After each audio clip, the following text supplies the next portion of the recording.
Tal como somos, con Carmen Pérez. Tal como somos, con Carmen Pérez. Porque nadie es perfecto.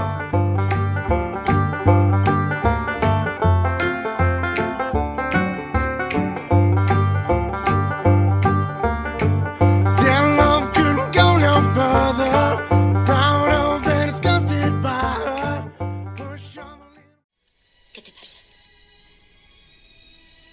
Cada vez que me ocurre algo bueno en la vida, siento el temor de que voy a perderlo.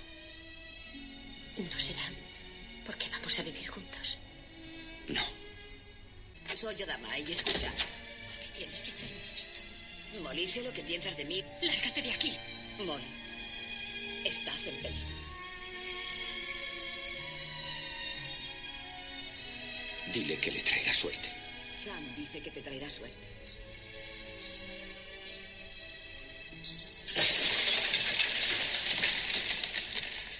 Daría lo que fuera por poder tocarte una vez más.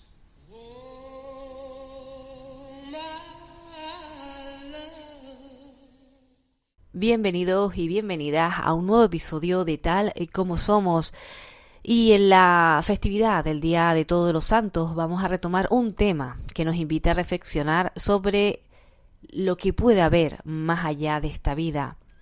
Hace unos episodios, junto al comunicador Sosimo Darias, exploramos algunas ideas y creencias sobre la vida después de la vida. Y hoy volvemos a hacer lo mismo en una segunda parte. Vamos a ahondar en las preguntas y misterios que nos mueven a todos. Y como también es habitual, siempre ya solemos poner una secuencia de una película. Y cómo no, para este episodio hemos elegido una secuencia de la película Ghost, una historia que nos recuerda el poder del amor y la conexión que puede permanecer más allá de lo tangible. Una película con una maravillosa banda sonora que es escucharla y nos recuerda a una serie de secuencias de fragmentos, sobre todo de ese maravilloso final. Así que estoy convencida que una vez comentado el tema del que vamos a hablar, tienen ganas de acompañarnos en este episodio. Vamos a hablar de nuevas perspectivas y quizás se queden con más preguntas que respuestas. Y como solemos decir, cuando ya sabemos el tema del que vamos a hablar en este episodio, solo me queda comentarles que comenzamos. Y por supuesto, agradecerles que nos acompañen al otro lado de las ondas. Desde Tal como somos queremos enviar toda nuestra fuerza y cariño a Valencia en estos momentos tan difíciles, en memoria de quienes nos han dejado y con el corazón junto a quienes sufren a consecuencia del paso de la Dana.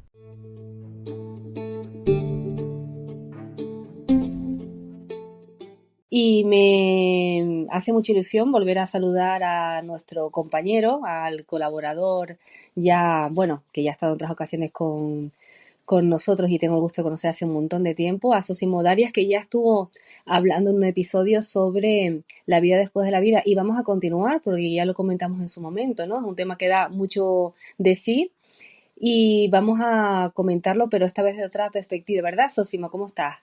Sí, bueno, saludos Carmen a ti, a todos los que nos escuchan. Y bueno, vamos a retomar este tema de vida después de la vida, pero quizás desde la parte previa, por así decirlo, ¿no? La parte médica. Entonces, bueno, quizás va a ser un poco más técnico esta vez. Pido disculpas a todos los médicos sanitarios o a todas las personas que sepan de esta materia y que consideren que decimos alguna inexactitud. Y bueno, vamos a tratarlo, a ver si les gusta a todos. Perfecto, de todos modos, como siempre comentamos aquí en Tal como somos, que los micros están abiertos, que en algún momento se pueden poner en contacto con nosotros a través del email, a través de las redes y darnos sus sugerencias, incluso si quieren hacer alguna apreciación o decir algo al respecto de lo que vamos a hablar hoy, nosotros encantados de la vida, ¿no? Nunca mejor dicho. Pues nada, cuéntanos, Sosimo, ¿cómo lo podemos enfocar desde ese punto de vista? Bueno, el enfoque es este, ¿no? El tema de la muerte. La muerte se puede definir como un estado o un evento, ¿no? Que es el opuesto a la vida, es todo lo contrario. La muerte en sí, si nos ceñimos a su definición, es irreversible. O sea, una vez que alguien muere no puede volver. Entonces nosotros hablamos de vida después de la vida, pero realmente no estamos siendo del todo exactos. Hay que decir que cuando se produce la muerte, o al menos hoy en día, la persona que está facultada para certificar o diagnosticar que se ha producido la muerte es un médico. Un médico es el que tiene que decir que efectivamente la persona ha fallecido. Luego, con ese certificado de defunción, solicitar al juzgado pues que dé la autorización para el enterramiento, la incineración o lo que se quiera, ¿no? Pero esto no siempre ha sido así, aunque nosotros lo consideremos algo tan normal, esto no era así. Esto se producían, había momentos en la historia en los cuales se han producido enterramientos masivos, ya sea por guerras o por epidemias, y daba la casualidad que habían personas que no estaban muertas y entonces habían problemas, ¿no? Incluso hay otros casos también que están fuera de estos enterramientos masivos, en los cuales también se han producido episodios en los que las personas han resucitado, por así decirlo, ¿no? Quizás para evitar esto, en las sociedades nuestras se ha puesto tradicionalmente lo que es el velatorio, ¿no? El estar con el difunto toda la noche y esperar un tiempo prudencial, normalmente 24 horas, para, digamos, garantizar, aunque suene mal, que la persona ha fallecido, ¿no? Hay que decir que si damos algún dato histórico, que hasta finales del siglo XVIII, principios del siglo XIX, todavía el médico lo único que hacía era asistir al difunto y decir, pues, si había algo que hacer o no, y en tal caso desahuciarlo, ¿no? Y es a principios del siglo XIX cuando se empieza a implantar lo que es el certificado para poder enterrar al difunto, que es lo que estamos hablando, ¿no? Esto es un tema Ujú. que es importante, muy importante, porque claro, se han dado casos en los cuales se han enterrado a personas que estaban vivas y se han encontrado luego a la hora de abrir los ataúdes para cambiarlos de sitio, se han encontrado con signos de que esa persona pues intentó salir, ¿no? Esto es un tema pues bastante delicado, quizás más que el tema de la muerte en sí, ¿no? No, es un tema delicado y aparte que crea temor, ¿no? Porque lo que bien comentas, lo del velatorio y demás, pero es que cada dos por tres escuchamos algún caso, bueno, ahora quizás menos, pero hubo una época que se escuchaba lo que estás comentando ahora, personas que a la hora de abrir los ataúdes se han visto arañazos o que han intentado, pues, salir, ¿no? Mm, Y es como de película de de terror. terror. Imagínate, porque nosotros que tenemos mucha imaginación, el sufrimiento, ¿no? De esa persona. Mm, Pero bueno, tiene que ver con lo que nos vas a comentar ahora. Yo creo que con eso, pues muchas personas directamente han decidido que les incineren para evitar esas dudas, ¿no? Mm. Es importante saber, o pues, si clasificamos las causas de la muerte, ¿no? Las muertes pueden ser repentinas, inesperadas, ¿no? Que, por ejemplo, pues un ictus, un infarto, o muertes esperadas, por así decirlo, pues terminales por una enfermedad previa. Este dato es importante y lo mencionaremos más adelante porque lo que se entienden por todo lo que está dentro de la vida, después de la vida, que son experiencias cercanas a la muerte, en su mayoría vienen por esto, por las muertes, o están alrededor de estas muertes repentinas o inesperadas, ¿no? Entonces, estábamos hablando de que hasta principios del siglo XIX no había un protocolo para certificar el fallecimiento, ¿verdad? Pero Ujú. ese protocolo, ¿de dónde sale? ¿De dónde surge? ¿Cómo el médico diagnostica que la persona ha fallecido o no? Bueno, pues inicialmente lo que se mira es el pulso, la respiración, ¿vale? Se ve si la persona mantiene el corazón, le sigue latiendo, mantiene pues la respiración, ¿no? Y entonces estaríamos hablando de que si la persona no lo tiene, está en parada cardiorrespiratoria. ¿Qué es lo que pasa? Que todo esto inicialmente lo hacían los médicos, pues en el instrumental que tenían y su propia pericia nada más, ¿no? Ya hoy en día, pues evidentemente las personas que están en el hospital están monitorizados, tienen pues electrocefalograma, electrocardiograma, la saturación de oxígeno, o sea, están monitorizados con una serie de máquinas que son pues más efectivas a la hora de cerciorarse si la persona pues ha fallecido o no, ¿no?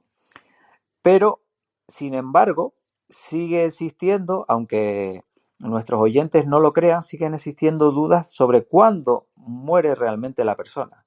Si la persona muere desde el momento en que ya no hay constantes vitales, o la persona muere más adelante cuando deja de tener actividad cerebral.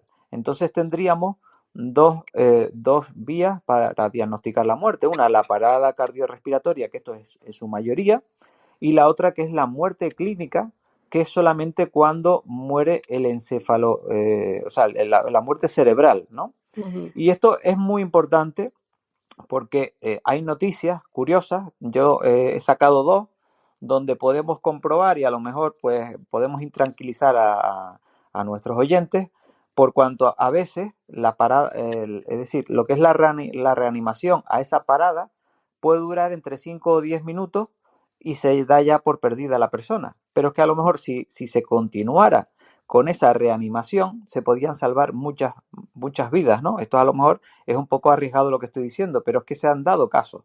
Se han dado casos en los que se ha continuado con esa RCP y se han salvado las personas. ¿Por qué no se hace así? Pues bueno, por una cuestión de que se entiende que si se separa, se sobrepasa ya un tiempo estipulado de 4 o 5 minutos ya, si esa persona vuelve, puede haber un daño cerebral, o porque se intenta llevar medios o dejar que los medios también se dispongan para otras personas. Entonces, Carmen, tú hablaste antes de que habías escuchado noticias. Yo saqué aquí dos noticias muy interesantes. La verdad que las dos son de 2018 y 2019. Sí, que Una es tampoco muy... que no hace mucho tiempo tampoco. ¿no? Entonces, una es el caso de es un poco simpática, porque es un preso que se llama Gonzalo Montoya. Le apellidan, o bueno, le pusieron el apodo del preso resucitado, un preso de la cárcel de Asturias. Pero además es que esto tiene la historia es muy curiosa, porque entró en parada cardiorrespiratoria por un consumo desmesurado de narcóticos. Es decir, estando en la propia cárcel, tuvo un consumo excesivo de droga, ¿no? Esto también tiene guasa, ¿no? O sea, que en la propia cárcel haya tenido una sobredosis, ¿no? Bueno, pues este consumo que tuvo le llevó a que los médicos de la cárcel diagnosticaran que esta persona había fallecido. ¿Por qué? Porque bajaron tanto sus constantes vitales que prácticamente entendieron que esta persona había fallecido. ¿Qué es lo que pasa? Que cuando llevaron al preso a la morgue, empezó a resucitar. Y entonces, pues tuvieron que empezar a realizarle una reanimación cardiopulmonar que duró 45 minutos hasta que lo lograron salvar, por así decirlo, ¿no? Entonces, la verdad que es un asunto curioso, ¿no? Como a veces, si se le dedica mucho más tiempo a determinadas personas, se las puede rescatar, ¿no? Como dices tú, a determinadas personas, porque no todos los casos serán No, igual. no, Porque muchos oyentes nos escucharán y ahora pensarán, bueno, pues a lo mejor a mi familiar claro. le han dedicado más tiempo, depende. Y como tú bien apuntabas, también hay mucho riesgo de que llegue menos oxígeno y haya, pues, hay un daño cerebral importante que al final está viva la persona, pero como si no lo estuviera, ¿no? Pero eso es un tema ya bastante también delicado. Sí, como dije al principio, que tampoco quiero que en el programa se entienda que estoy atacando, criticando a los médicos, ni mucho menos. Entiendo que son rigurosos y cuando certifican que la mayoría de las personas han fallecido es porque han fallecido, ¿no? Pero que hay casos, pues, puntuales en los cuales dedicándole medios a esa persona, quizás porque también los médicos están viendo en ese caso que hay posibilidades, pues las reviven, ¿no? Y vemos otro caso también de 2019, una Audrey Marsh de 34 años. Hablábamos que el preso de antes tenía 29, esta 34, es decir, suelen ser también personas jóvenes que se entiende que pueden salvarse.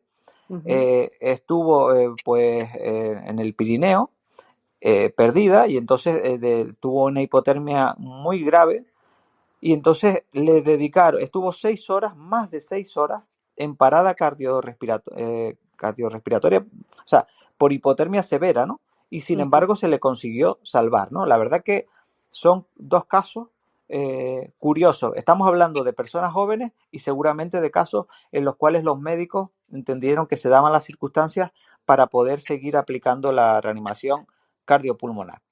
Ujú. Entonces, todo esto viene a colación de que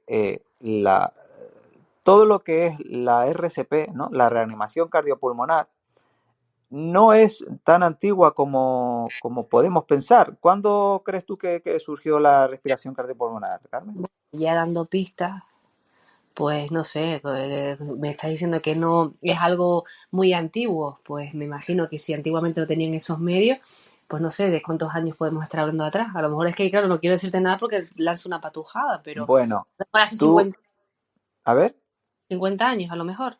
pues del año, sí, de principio de los años 60. Bueno, más, Estaríamos hablando, casi lo acertaste, 60 así- años podríamos decir. bueno, Es pues ahí. decir, lo has acertado, pero es que este dato es muy curioso, porque precisamente como dijimos en el programa, las muertes más violentas por un accidente o por un infarto o por situaciones críticas son las que en su mayoría han dado pie a todas las historias que comentamos o la mayoría de las historias que están relacionadas con vida después de la vida, ¿no? Que luego lo comentaremos. Y la reanimación cardiopulmonar pues incluye pues el masaje cardíaco, la respiración forzada, también el uso de desfibriladores y también lo que son medicamentos a lo mejor como la adrenalina, lidocaína y otro tipo de sustancias, ¿no? Es decir, todo este protocolo de reanimación que a nosotros lo vemos como algo normal es de los años 60, no es de tan atrás. Entonces,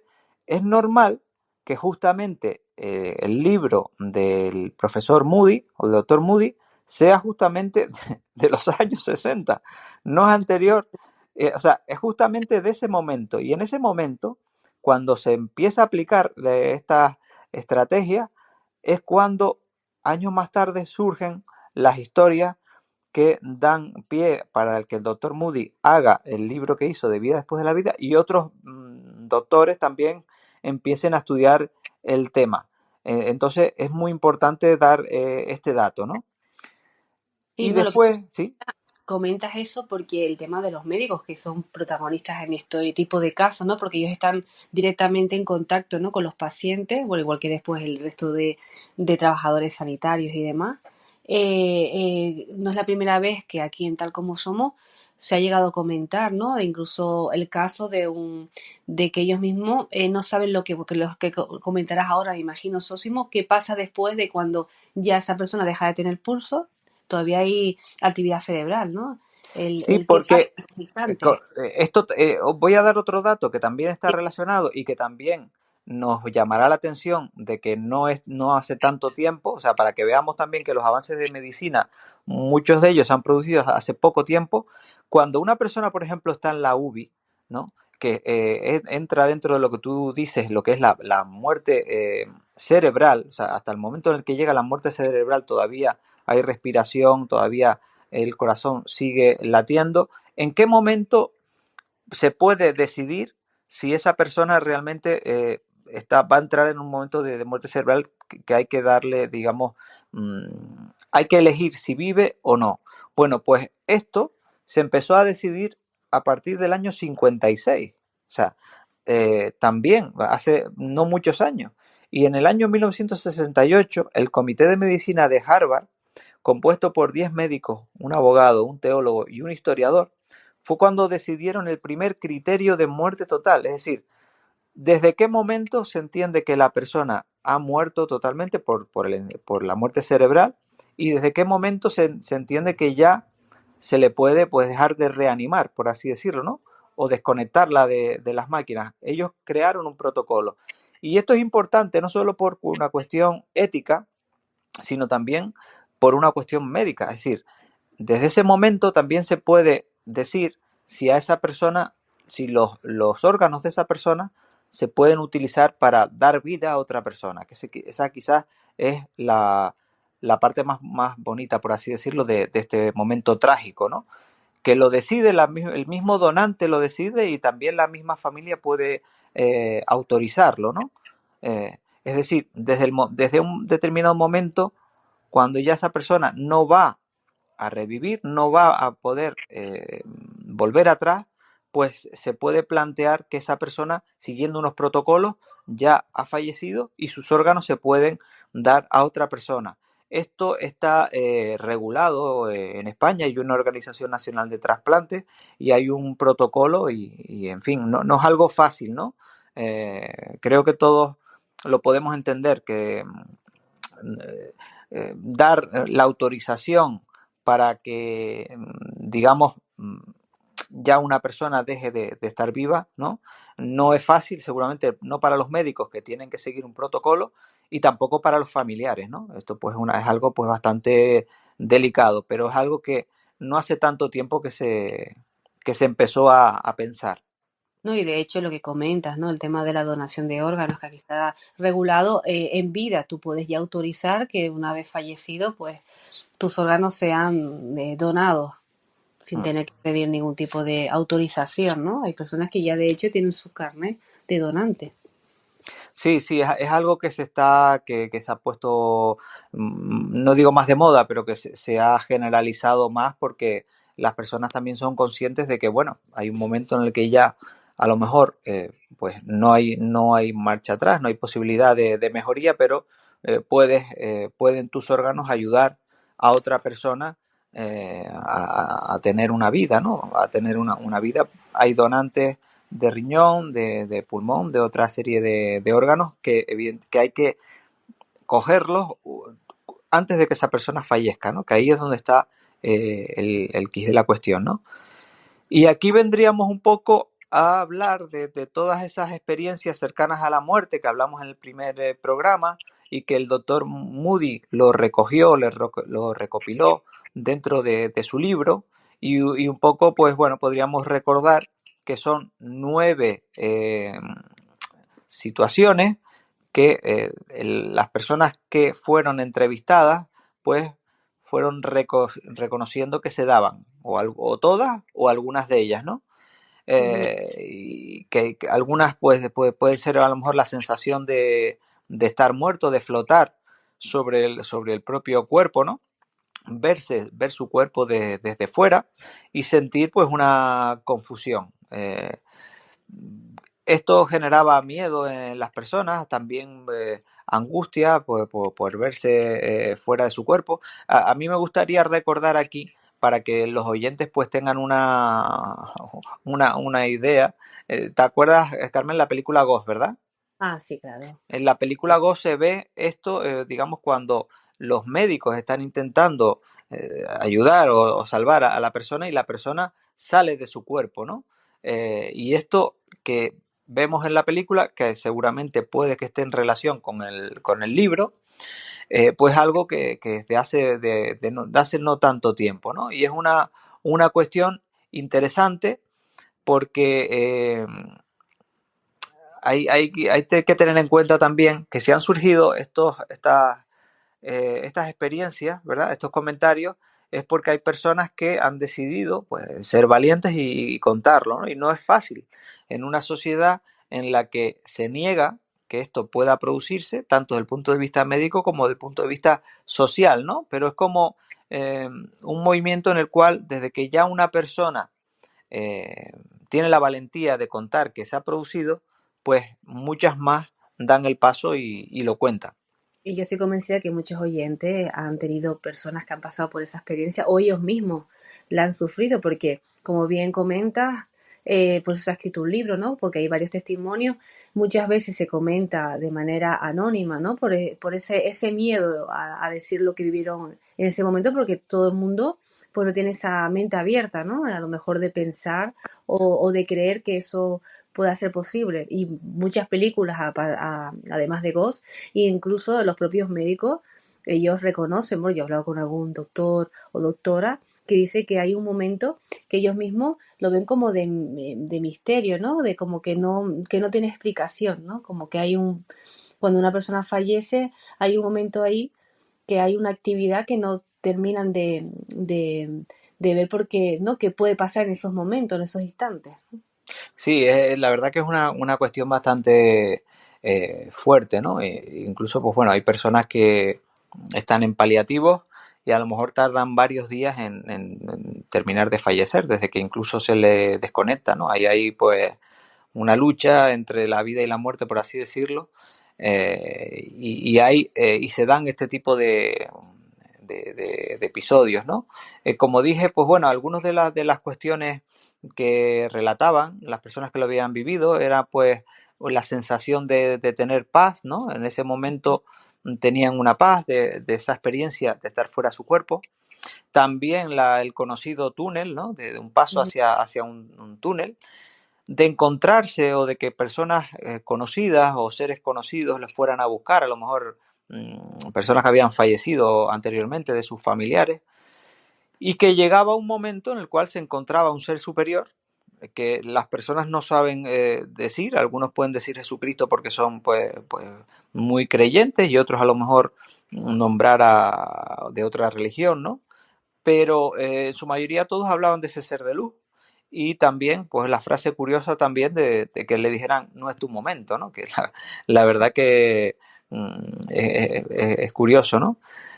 Y que en ese momento se producía lo que era una especie de revisión de su vida. O sea, pasaban por delante imágenes de su vida, de lo que habían hecho, lo que no habían hecho, e incluso un juicio crítico sobre las cosas que habían hecho mal, desde el sentido de que lo que habían hecho había tenido una consecuencia en los demás, ¿no? Y se sentían mal por haberlo hecho. En ese juicio, por así decirlo, pues hay dos ideas que se producen, que lo dijimos en el programa anterior. Una era la importancia del amor, que es algo que bueno, puede parecer que nosotros lo tenemos muy manido porque lo escuchamos mucho y a lo mejor lo practicamos poco, el amor al prójimo y a nosotros mismos. Y después el amor al conocimiento, ¿no? Que también es otra de las cosas que más me llamó la atención. Que en ese momento una de las cuestiones que se le planteaban a las personas era lo que sabían o lo que habían conocido, ¿no? Y de hecho, en el regreso a la vida de muchas de esas personas, quizás por ese trance, por esa experiencia que les habían transformado, lo que venían era a aprender, a apuntarse en actividades, a intentar tener más conocimiento, a iniciar nuevos estudios, ¿no? Y la verdad que es algo que me llama la atención, ¿no? Yo creo que tan solo por estas dos cuestiones, por la importancia del amor y el del conocimiento, si sacáramos el aprendizaje o le diéramos verosimilitud a estas experiencias, solamente por estas dos cuestiones valdría la pena, ¿no? Yo creo que, como hablabas antes, no solo es el miedo a lo que podamos decir, sino que yo creo que tenemos libertad para defender las ideas o creer las ideas que queramos, siempre y cuando no nos haga daño ni a nosotros ni a los demás. Y si encima sacamos un aprendizaje de algo que es bueno para nosotros y para los que nos rodean, pues yo creo que es mejor, ¿no? Seguir hablando de estos temas. Efectivamente.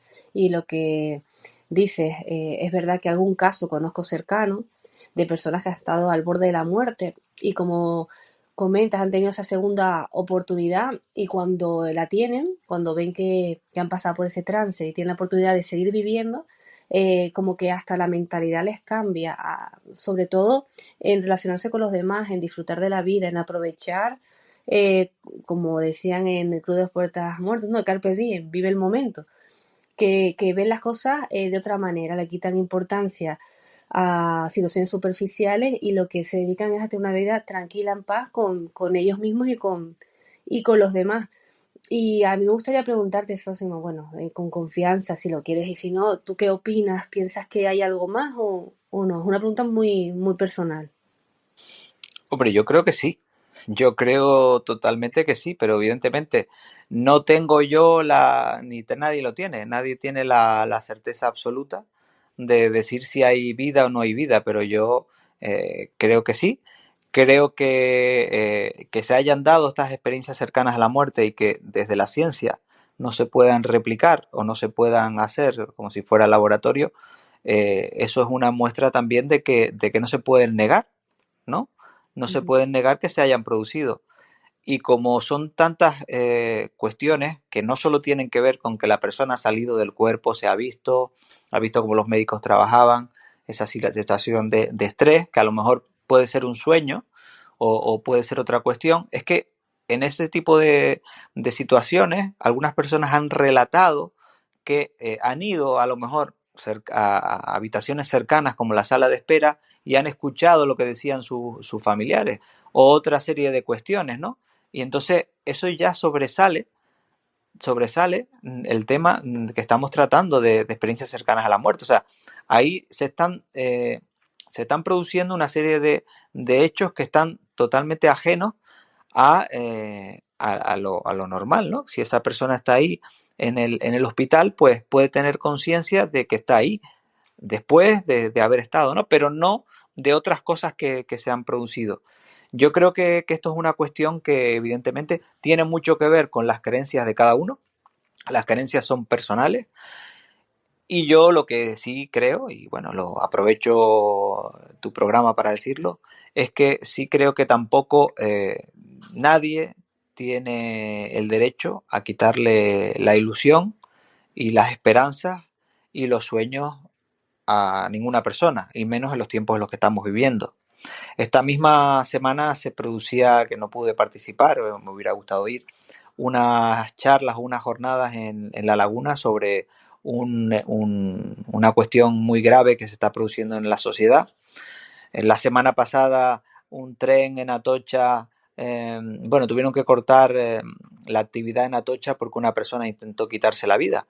Entonces, los medios de comunicación me parece muy bien que no den este tipo de información de un drama que se está produciendo en la sociedad, pero creo que lo que sí hay que darle publicidad es a todo lo que sea darle Esperanza. otro enfoque y y otra esperanza a la vida. Y todo eso es bueno. Y todas las personas que lo hagan sin que haya un interés espurio detrás de ganar dinero, a esas personas se les debe dar voz. Y me parece que ya, como te digo, o sea, creo que nadie tiene el derecho a quitarle a nadie la esperanza. Porque precisamente algo de lo que necesita esta sociedad es eso, es tener ilusión, esperanza, ganas de vivir. Y si este tipo de cosas como la que habla el doctor Moody, ¿no? De experiencias cercanas a la muerte, lo que hace incluso es a los familiares que han pasado el trance de perder a un familiar, a un ser querido, de tener la esperanza y la seguridad de que después del fallecimiento su ser querido o ellos mismos van a estar en otro plano, pues yo creo que eso es algo muy positivo y que hay que seguir contándolo y hablándolo, ¿no? Y por supuesto es algo personal, pero para mí sí, yo creo que sí existe la vida después de la muerte como creyente, como cristiano y también como persona. Gracias, Sosimo, por tu opinión. Y como comentas, vivimos tiempos complicados, difíciles, con falsas, como falsas no, como te diría, con pocas esperanzas, ¿no? Con muchos conflictos, con muchas crisis, ¿no? Que cada vez afloran. Y el tema de lo que comentabas en Atocha, bueno, aquí en Tenerife, últimamente también en las Islas Canarias, ¿no? Escuchamos diariamente algún caso muy por el estilo, ¿no? De hecho, concretamente ayer podíamos leer uno, y por eso nunca hay que quitar la esperanza a nadie. El tema del amor, importante, ¿no? En general, el amor en su máxima expresión, ¿no? Y la bondad, ¿no? Claro. Sobre todo el respeto, ¿no? Hacia todas las personas. Claro que todo no se circunscribe a las creencias que uno pueda tener, porque el amor es que el amor que es. El amor es ser sociable, el amor es hablar con la persona que tenemos al lado, bajar en el medio de transporte y pues dar los buenos días o saludar al otro o por lo menos tener otro espíritu no enfadado, no molesto, sino intentar ceder el paso, ser amable. O sea, son muchos detalles en la vida, ayudar a un conocido que tengamos, que a lo mejor sabemos que no tiene trabajo y si nos enteramos que hay una oferta de trabajo, trasladársela. O sea, hay muchas formas de ayudar a los demás y de intentar que esta sociedad sea mejor. Y sobre todo de eso, ¿no? De evitar que se den circunstancias nefastas que hacen que las personas dejen de tener ganas de vivir, que esto es muy triste y lamentablemente se está generalizando. Hablar, siempre lo comentamos en el episodio anterior también, pedir ayuda, hablar, no perder nunca el contacto con el resto de personas, porque por desgracia ahora con el tema de las redes sociales y demás eso se está perdiendo, ¿no?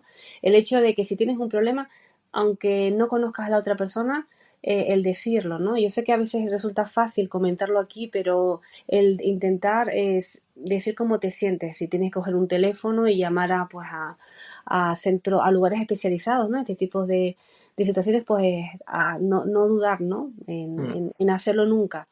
Sí, Y incluso, Carmen, me gusta decir, por ejemplo, yo qué sé, enfermedades tan graves o como el cáncer. Hay asociaciones de mujeres, de hombres, en función del tipo de cáncer que sea, que se reúnen, que hablan, que comparten experiencias, o incluso casos graves de fallecimientos. Hay grupos también que tratan este tipo de problemas a personas que han perdido a familiares, a seres queridos. Hay que dejarse acompañar, hay que buscar ayuda y también, antes de que uno tenga cualquier tipo de problema, hay que ayudar a todo el que se pueda, a ser generoso, porque con esto creamos una sociedad mejor y con esto evitamos pues muchos problemas. gracias, Sosimo. Segunda parte de Vida después de la vida, interesante. Y te voy a plantear otra tercera parte, si te parece bien, Sosimo. Así que si quieres te lo comento, ¿Mm? porque estoy leyendo un libro, si te parece bien, claro, que no conocía, de JJ Benítez, que se llama Estoy bien. Estoy empezando a leerlo y también hablan de casos, pero desde otro punto de vista, de personas que han vivido situaciones de crisis, es decir, que han estado al borde de la muerte y de repente les aparece otra persona para ayudarles. Y resulta que esas personas llevan fallecidas hace ya unos años o unos meses. Parece muy interesante porque ese está relacionado con el fenómeno quizás de la reencarnación, a lo mejor, ¿no? Podría tratarse de eso. Plantea desde distintos puntos de vista, hay una investigación detrás, también con testimonios, muchos de ellos anónimos, por supuesto, porque el libro está escrito hace ya los años 80, bueno, testimonios de esa época que, como bien sabes, hay muchas personas pues, que no les gusta a lo mejor dar sus datos, pero sí siempre contrastado, con una investigación por parte del escritor y que me pareció bastante interesante. Lo estoy comenzando a leer, pero va de eso, ¿no? Y también es un libro lleno de esperanza.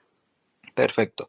Se trata de eso. Y en este día en esta cercanía del Día de nuestros difuntos, el Día de los Finados aquí en Canarias, qué cosa más, yo creo que bonita, ¿no? De acercarse a los cementerios y sentir que las personas que ya no están siguen estando de alguna manera y darles ese pequeño homenaje que seguro los recordamos durante todo el año, pero en el Día de los Finados se les recuerda mucho más. Así es, nunca se olvida cuando se recuerda, ¿no? Ujú. Gracias, Sosimo, y espero escucharte pronto. Gracias, Carmen. Cojo tu guante y vamos a ver si podemos hacer ese tercer programa. Perfecto, un abrazo enorme. Hasta la Saludos. próxima. Tal como somos, con Carmen Pérez. Y así llegamos al final de este episodio de Tal como somos. Una vez más nos hemos adentrado en el misterio de la vida después de la vida.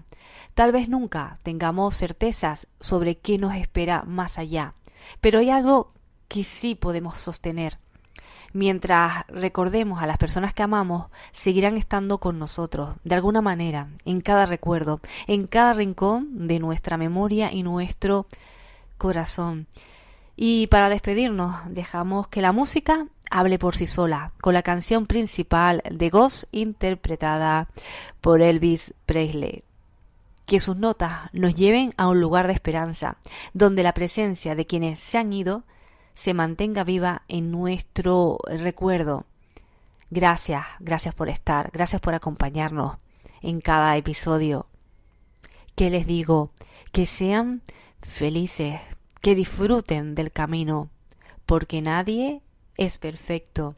Ay, recuerden que la vida solo es perfecta en las películas.